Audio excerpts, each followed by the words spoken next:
Assalamualaikum warahmatullahi wabarakatuh. Saya perwakilan dari tim divisi akademik akan memulai video pembelajaran tentang analisis regresi. Di mana materi kali ini yang akan saya bawa adalah regresi linear sederhana. Seperti kita tahu, kita ingin melakukan suatu prediksi dari nilai Y berdasarkan nilai-nilai X.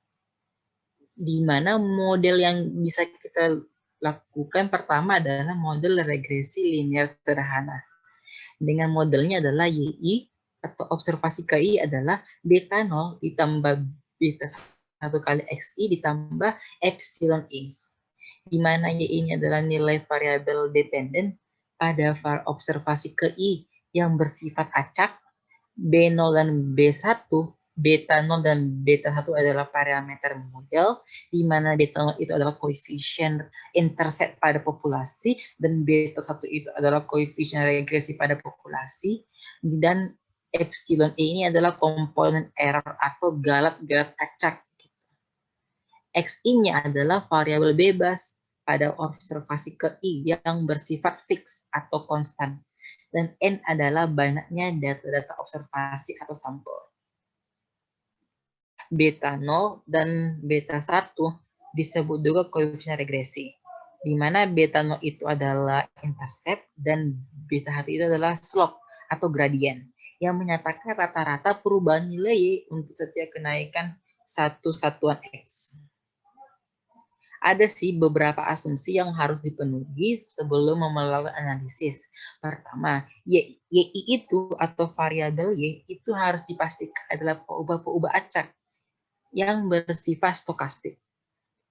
Dan XI adalah bersifat dengan fix atau bukan peubah-peubah acak.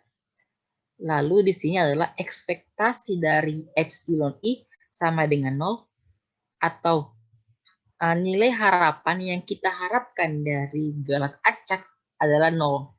Lalu ekspektasi dari galat acak komponen I dan komponen J, jika I dan J itu adalah sama, maka dia akan menjadi sigma kuadrat, dan jika I dan J-nya berbeda, maka dia akan 0. Artinya tingkat kesalahan dari komponen ke I tidak dipengaruhi atau tidak mempengaruhi komponen kesalahan pada komponen ke J.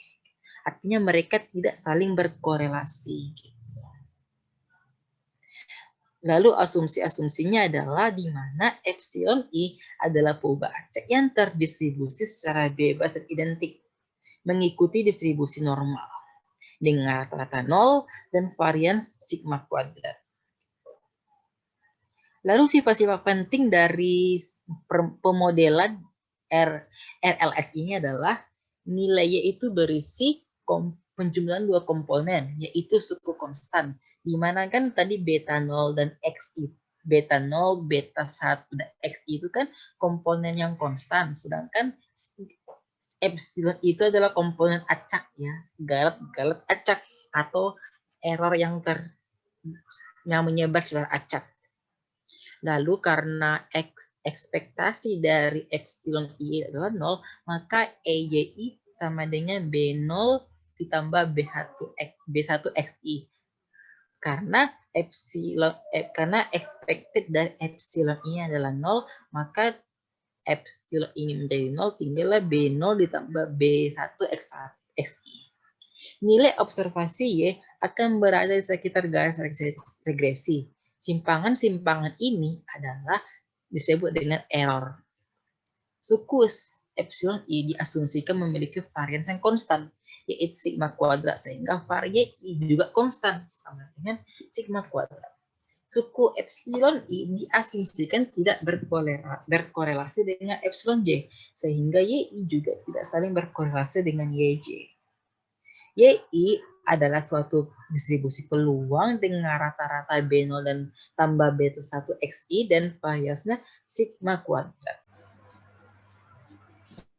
Untuk yang sekarang berikutnya adalah pendugaan atau estimasi parameter. Seperti kita tahu, beta 0 dan beta 1 itu adalah koefisien regresi dan koefisien intercept pada populasi. Tetapi ada satu keadaan kita tidak bisa mengobservasi semua unit yang ada di populasi. Jadi kita memerlukan melakukan pendugaan gitu. Yang dapat digunakan itu adalah satu metode maksimum likelihood dan least square method. Tetapi untuk maksimum likelihood method itu dia agak sulit diterapkan. Maka yang paling sering digunakan adalah least square method gitu, atau metode kuadrat terkecil. Di mana prinsipnya adalah dengan meminimumkan sigma EI kuadrat, di mana sigma EI kuadrat itu disebut dengan sum square of error. Pada model regresi linear sederhana dengan asumsi yang telah diberlakukan tadi yang telah dijelaskan sebelumnya, maka dipakai metode OLS untuk mengestimasi parameter model. Di mana rumusnya estimasi parameter itu untuk beta cap 1 adalah rasio antara covariance dan varian X. Sehingga dapat ditentukan rumusnya sigma XI min X bar dikali YI min Y bar dikali sigma XI min X bar dikuadratkan. Sedangkan untuk beta cap 0 adalah Y bar dikurang beta cap 1 dikali X bar. Lalu untuk prediksi atau estimasi adalah Y cap yang ke I adalah beta cap 0 ditambah beta cap 1 kali XI.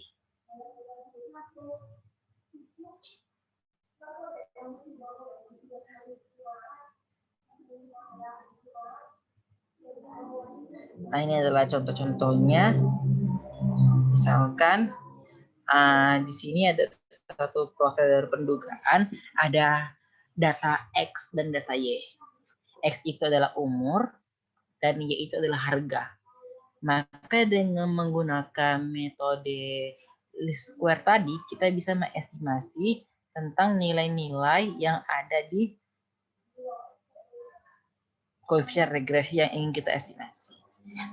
Dari data ini dapatlah diambil data ringkasannya, yaitu sigma X sama dengan 58, sigma Y sama dengan 975, sigma XY adalah 4732, dan sigma X square adalah 326.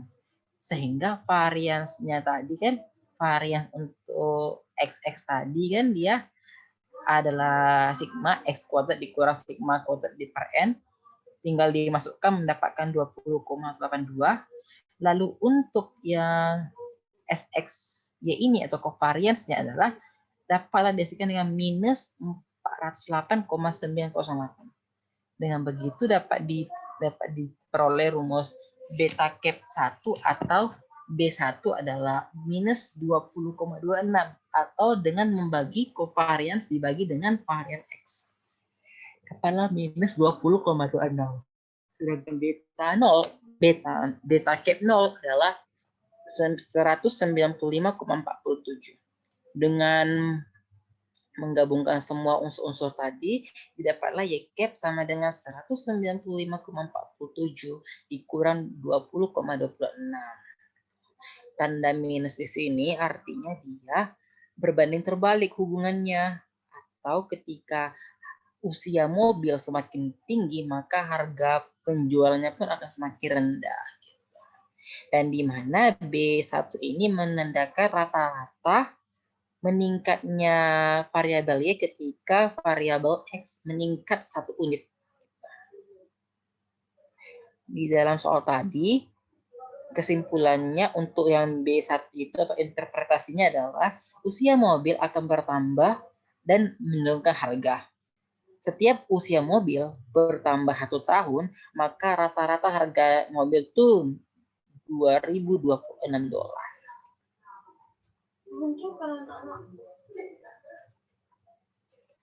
Lalu untuk regresinya dapatlah ditampilkan dengan ini, sehingga dapat diambil garis lurus.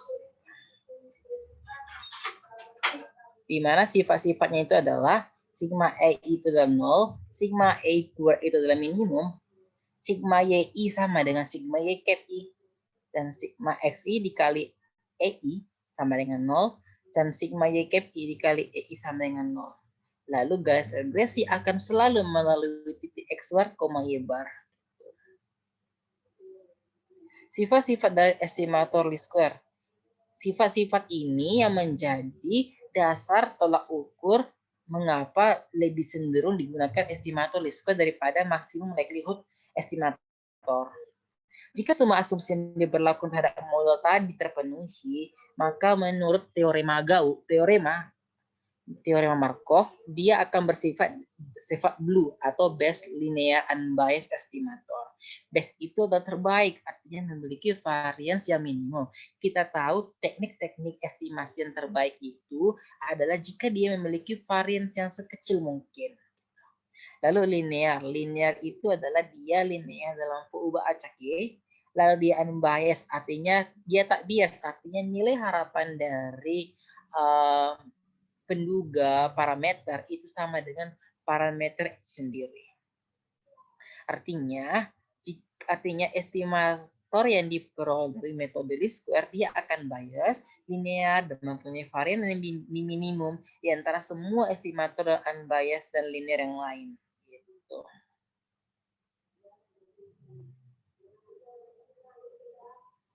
Lalu kita ingin melakukan, jika tadi kita sudah melakukan estimasi titik, sekarang kita melakukan estimasi dengan asumsi epsilon dia ibarat distribusi normal, dengan taksiran B cap, dengan taksiran beta atau B juga berdistribusi normal, maka expected dari B cap sama dengan beta, artinya dia unbiased, dan variance B cap adalah sigma kuadrat dibagi sigma dari XI dikali X bar dikuadratkan. Tapi karena sigma kuadrat itu dia diketahui, maka dia bisa ditaksir dengan X kuadrat atau varian sampel. X kuadrat dia juga merupakan taksiran varian L yang berdistribusi chi-square. Sehingga B cap dikurang beta per SB cap adalah dia juga akan berdistribusi T. Sehingga confidence intervalnya adalah peluang dari B cap 1 dikurang SB cap 1 dikali nilai tabel hidden T pada 1 min alpha per 2 dan derajat bebas N per 2, N kurang 2, maka B cap 1, baru B cap 1, baru dia akan sisi kanannya atau batas atasnya adalah B cap 1 ditambah SB cap 1 ditambah nilai tabel T. Dia akan memiliki peluang sebesar 1 min alpha kali 100%. Lalu untuk peramalan. Untuk peramalan sendiri, kita dapat melakukan peramalan terhadap rata-rata Y ketika X itu adalah 0, X adalah X0, dan kita juga bisa melakukan peramalan terhadap nilai rata-rata individu ketika X itu sama dengan X0. Pertama, peramalan nilai rata-rata. Syaratnya adalah X itu bersifat given terhadap interval data yang dimiliki. Expected dari Y adalah rata-rata dari Y given X sama dengan beta 0 ditambah B1X. Lalu untuk Y cap sama dengan B0 tambah B1X. Sedangkan variance-nya, estimasi variance-nya adalah variance dari Y adalah variance kuadrat ditambah N ditambah X dikurang X bar kuadrat dikali S kuadrat per sigma X kuadrat dikurang sigma X kuadrat dibagi N. Sama seperti dia berpadanan seperti confidence interval sebelumnya, di mana rata-rata dari nilai Y ketika atau given X sama dengan X0, dia akan menjadi peluang Y cap dikurang nilai tabel dikali S Y cap nilai sebagai batas atas dan batas sebagai batas bawah, dan batas atasnya adalah Y cap ditambah nilai tabel kali S Y cap, di mana peluangnya adalah 1 min alpha 100%. Lalu kita juga bisa melakukan peramalan nilai individu pada saat atau given X sama dengan X0. Y sama dengan beta 0 tambah beta 1 X I ditambah epsilon I. tinggal menambahkan sama seperti yang sebelumnya yang nilai-nilai rata-rata untuk nilai individu tinggal menambahkan x kuadrat. Maka rumusnya adalah x kuadrat y sama dengan x kuadrat per n ditambah x i dikurangi x berkuadrat dikali x kuadrat per x sigma x i kuadrat dikurang sigma x i kuadrat terkuadratkan dibagi n ditambah x kuadrat. Sama seperti sebelumnya, confidence interval 1 min alpha kali 100% untuk rata-rata Y pada saat atau given X sama dengan X0 adalah peluang batas bawahnya adalah Y cap I dikurang nilai tabel kali SYI dan batas atasnya adalah Y cap I ditambah nilai tabel hidden T kali standar error dari YI. Di mana peluangnya adalah 1 min alpha kali 100%.